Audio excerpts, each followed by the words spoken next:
it is you want, but I will give you what you need. Come to TayTay.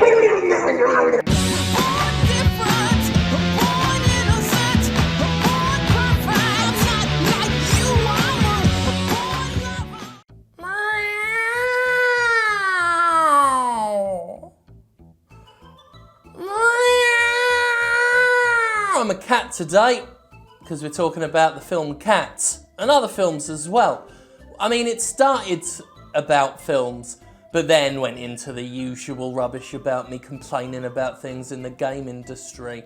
But to my credit, I did not make this video all about the evils of capitalism. That's kind of like the mythology arc, like how Mayor Wilkins isn't the enemy in every episode of Buffy the Vampire Slayer.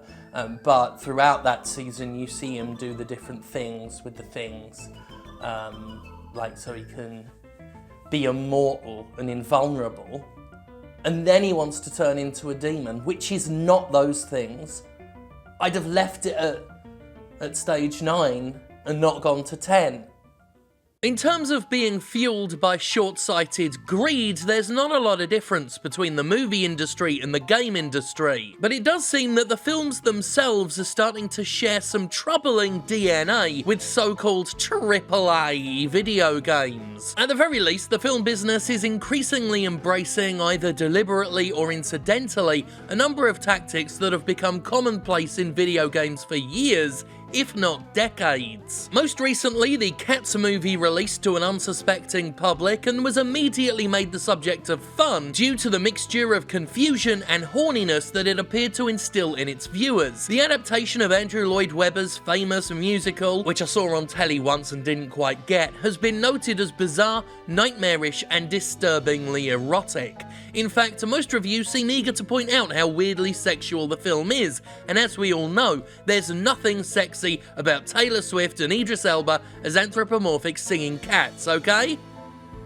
Nothing sexy at all. But Cats didn't just make headlines for being a thoroughly frightening feline fuckfest. What really turned heads was the fact that this film was altered after it had already released to theatres. The film was rushed to make its release date seemingly, with changes being made right up until the last minute, but that's okay, because Universal Studios has since added to it and a new version is playing at cinemas. Content has remained the same, but lighting, effects, and the timing of performances has been updated. Not enough to save the film from being a box office bomb.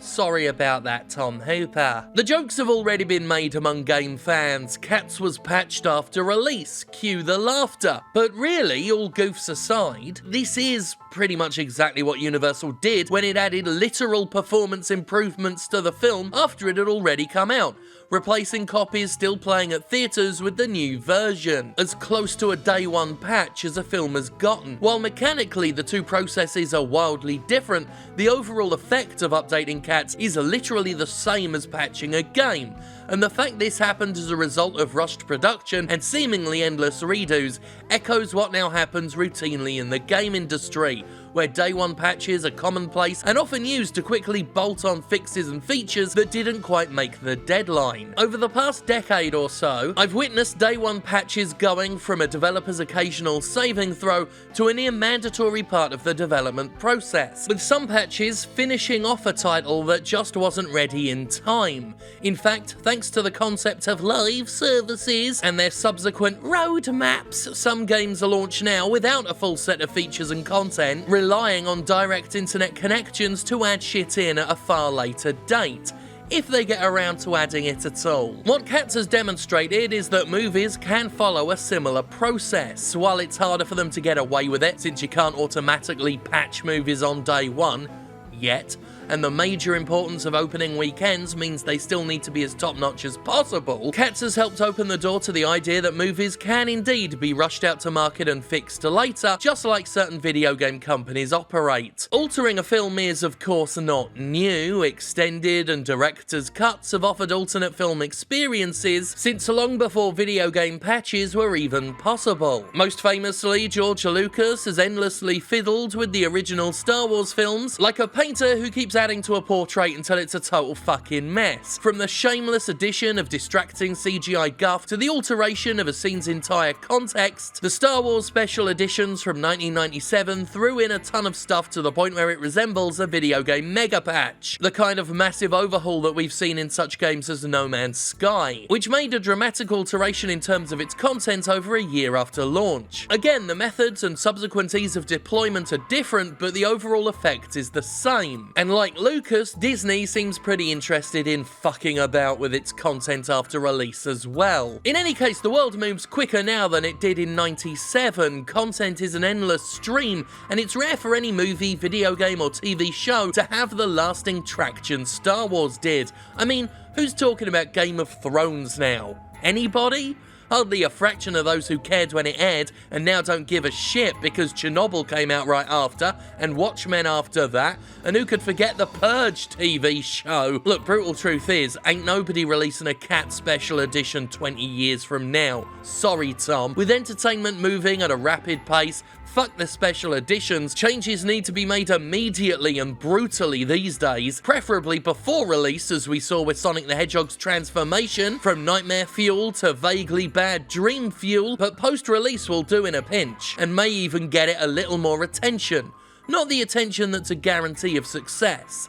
Sorry, Tom. But this could lead to a potential early access phase for movies, allowing movie makers to rush their products out to an easily bored world quicker than ever. Even better for Hollywood, there's even more marketing potential for early access films than there is with video games. Just imagine movie studios promising exclusive, rougher cuts that won't be around forever in order to get completionists and extreme fans rushing out to see them. I can tell you already that it's an idea with potential to succeed. I had very little interest in seeing Cats until I heard it was confusing and horny, two of my favourite statuses, but I didn't really care about watching it immediately until I heard it was being edited. I expected large cuts such as a removal of perplexing titillation and immediately wanted to rush out and see it.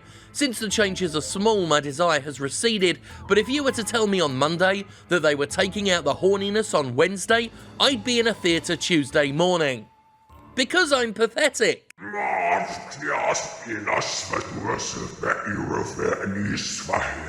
Once Upon a Deadpool, which was released to theatres shortly after the release of Deadpool 2, is an interesting example of what could be called the filmic equivalent of DLC. While generally being a re-release of Deadpool 2, only re-edited to make it PG-13, the movie also features extra content, specifically scenes of Deadpool reading a bedtime story to Fred Savage. The movie relaunched in a way that its R rating was removed, which allowed more people to legally come see it, and likely enticed some previous viewers who wanted to see the new content. Quids in for Deadpool 2, and perhaps it's evidence that that box office importance I mentioned earlier is diminished. In a culture where you've got to keep fighting to stay relevant, re-edits and re-releases keep you in the news and could give films a longer tail at the box office. More interesting and far closer to the spirit of DLC is a report that circulated not too long after the release of Spider-Man Far From Home. It was suggested that Sony was interested in re-releasing Far From Home to theatres after its initial run,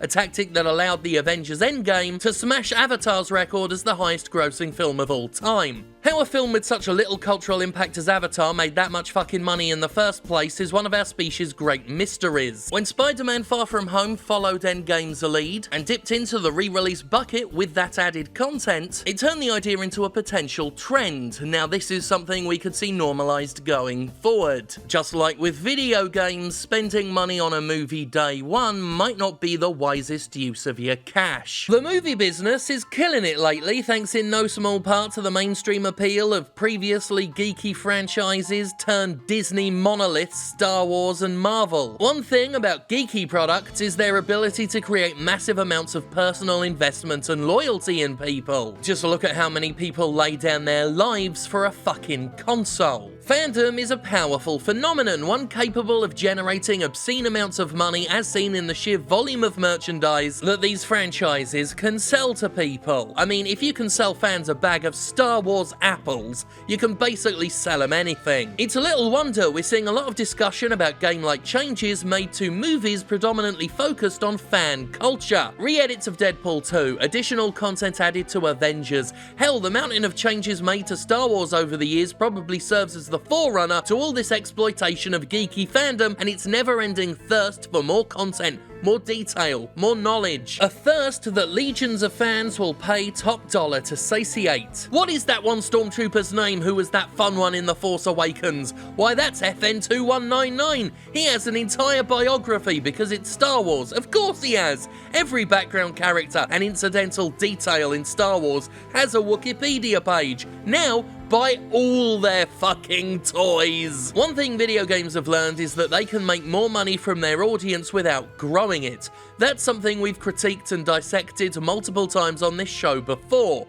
Rather than try to diversify their content to reach more demographics, many game companies have realised they can squeeze extra milk from the human udders that are their existing customers. DLC, microtransactions, loot boxes, they're all about getting as many existing customers as possible to spend more of their cash. The very idea of attracting whales, that often single-digit percentage of customers who spend the most amount of money, is about increasing the cash extracted from already invested players, in a rather risky, reckless, and exploitative way. This is something the film industry is in an increasing position to do now.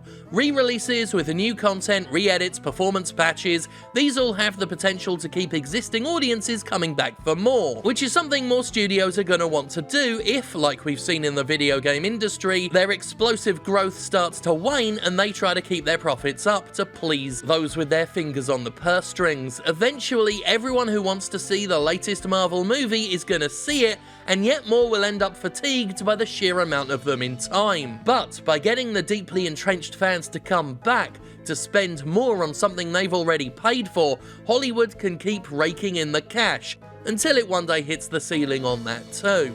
Who knows, maybe we'll even see the kind of content carving we often see in video games. How many of the deleted scenes in future movies will actually be deleted or purposely held for the inevitable rerun? Hell, that's a valid question now. And we already know companies are happy to withhold even important content from their films, since Emperor Palpatine made his big fucking return to Fortnite instead of the film he was literally returning to. Yeah, Rise of the Skywalker still fucks my onions. And look, it's not like I'm saying Rise of the Skywalker is a bad film for the hell of it. I'm saying it because I thought about Rise of the Skywalker for more than 5 minutes, which is the exact opposite of what the film wants you to do. You know, Red Letter Media once made a gag video, Scientist Man's Plan to Save Star Wars, joking about the idea of making money by tricking more of it out of hardcore zealous fans. So my solution is to make Boba Fett and potentially all future Star Wars films in theaters an exclusive, ultimate, limited edition fan event experience. And then to see the film, we charge each person between $150 and $200. What? When I watched it at the time, I had a little sweet summer child moment as I saw them joke about things the video game industry has been doing since I started covering the video game industry. With the sheer amount of product tie-ins, restaurant deals, merchandise, and conventions, executives across the entire entertainment industry have known for a while that there are big bucks to be had from the core demographic. They can unleash a torrent of endless garbage, and we'll happily pay for it if it looks a bit like Darth Vader, thanks to the increasingly constant online nature of video game consoles and PCs. Game publishers have been able to keep that garbage torrent consistent and incessant within the very products themselves, and movies are catching up. If there's one thing I don't think we need, it's for movies to share more similarities with video games, but that does seem to be where we're headed. Again, I don't know if we'll see many direct one-to-one comparisons in the methods of these get-richer-quicker schemes, but the intent and the results will be the same. Corporations extracting the maximum amount of revenue for the least amount of effort, which is pretty much what all of them are here to do.